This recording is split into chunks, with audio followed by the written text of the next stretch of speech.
Shalom. I'd like to begin by giving all praises, glory, and honor unto Yahweh Bahasham, Yahweh Shai Bahasham, Rakahakadash, Barakatah, giving double honors unto the apostles and elders, the men of GMS that surely do real well, the elders, double honors unto them. As the scripture would encourage us to give double honors unto our elders, to the men of GMS, the men of GMS only, those that are sincere in the doctrine of Yahweh Ba'ashem Yahushai, in truth and sincerity, pushing it by the highways. Salakia. I say Shalom. To the Akwatiam sitting and listening in silence, Shalom to you. Even to the speckled birds of Yasharala, Shalom. The elect of Yasharala, of course, Shalom, Shalom to you all. This is Brother Kawalwa again, coming in with another lesson, keeping up with, using the unicorn to get the word out there. And,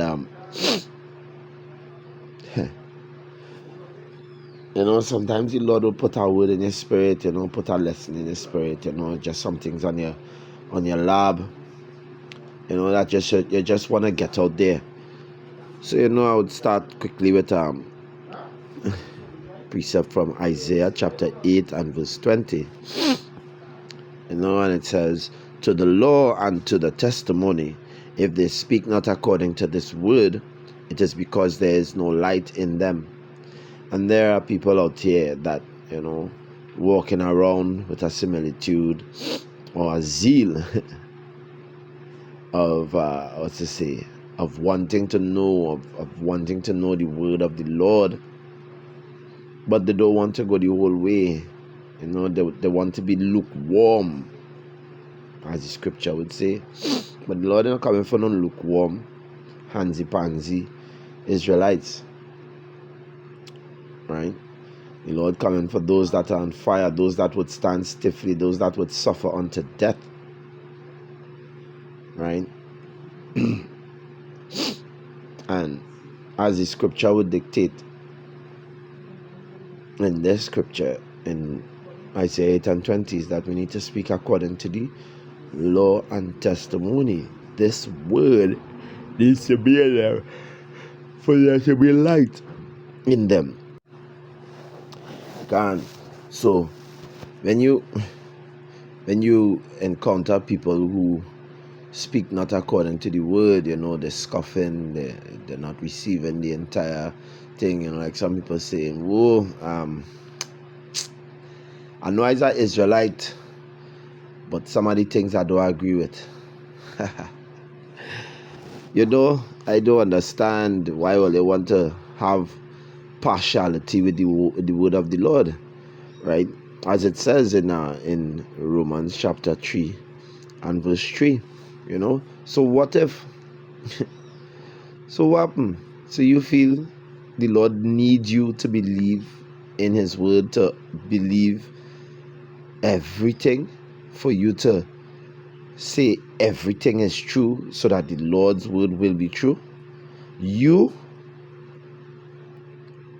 one Israelite among all the earth, every living creature, every soul, every spirit, this one soul believe that it's dependent upon whether he or she believes the word of the Lord to be true, for it to be true. Well, boy, oh boy, you're in for a rude awakening. For what if some did not believe? Shall their unbelief make the faith of power without effect? As if God needs you to believe His word for it to be effective. Right? I'm just going into this lesson because I met someone that I know from childhood, went to school today. That in my school days, we didn't go to the same school, but as young men, as adolescents, as children growing up, I knew him. And we had a little talk by chance. We encountered each other by chance. I'll see him all the time, but I never really try to have any serious conversation, to try to introduce the truth of the word of the Lord to him, because he's a fella that be on the street selling, and because of that, well, we know and we understand that there's so many different camps out here in society. You have the JOCC, the ISUPK, IUIC, etc., etc., and a lot of these camps, they're not pushing the whole truth, and they're not teaching it, and they're not exercising it, they're not exemplifying the truth. So they're bringing a lot of reproach to the word of the Lord. They're bringing a lot of reproach to the ministry. They're bringing a lot of reproach to the eyes of Israelites who are hoping to come in onto the truth of the Lord. Scripture says, what then? Israel had not obtained that which it seeketh for, but the election had obtained it, and the rest were blinded. That's 2 Corinthians chapter 4 and verse 3 to 4. It says, but if our gospel be hid, it is hid to them that are lost, in whom the power of this world hath blinded the minds of them which believe not, lest the light of the glorious gospel of Hamashiach, who is the image of power, should shine on them. So, come on. They wouldn't be willing to consider that the Lord had set them unto destruction. The Lord had set them to ignorance. The Lord had set them to a state of reprobate. Romans 1:28. I always go to this precept, right? Romans chapter 1 and verse 28. It says, and even as they did not like to retain God in their knowledge, God gave them over to a reprobate mind to do those things which are not convenient, being filled with all unrighteousness, fornication, wickedness, covetousness, maliciousness, full of envy, murder, debate, deceit, malignity, whisperers, backbiters, haters, and the list goes on. Everything in that list is ungodly. Everything comes against the word of the Lord. Everything there stands in rebellion to the word of the Lord. And man shall not live by bread alone, but by every word that proceeds out of the mouth of the Lord. And we are commanded to live by the word of the Lord, to live according to his word. And if you're living not according to his word, what does it say?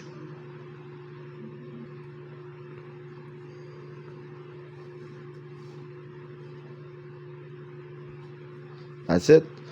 Whosoever committed sin, 1 John chapter 3 and verse 4. Whosoever committed sin transgressed also the law, for sin is the transgression of the law. And whatever the Father, wherever Yahweh Ba'ashem Yahushai directs us to do, every word that comes out of his mouth is a directive that we must live by, and thus it is law. And if you do not follow this law, you are in transgression, you are in rebellion, you are sinful, you are sinning, you are rebelling against the word of the Lord. Right? So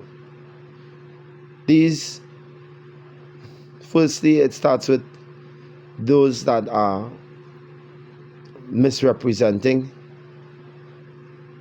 that fall within that category, and then those that are being led astray by the misrepresentations of Yahweh Ba'ashem Yahushai are the ones that, to be considered that blind or reprobate.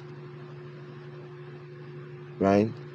The Lord will give sight, wisdom, knowledge, and understanding to whom he chooses, and to whom he chooses to blind and leave in the congregation of the dead.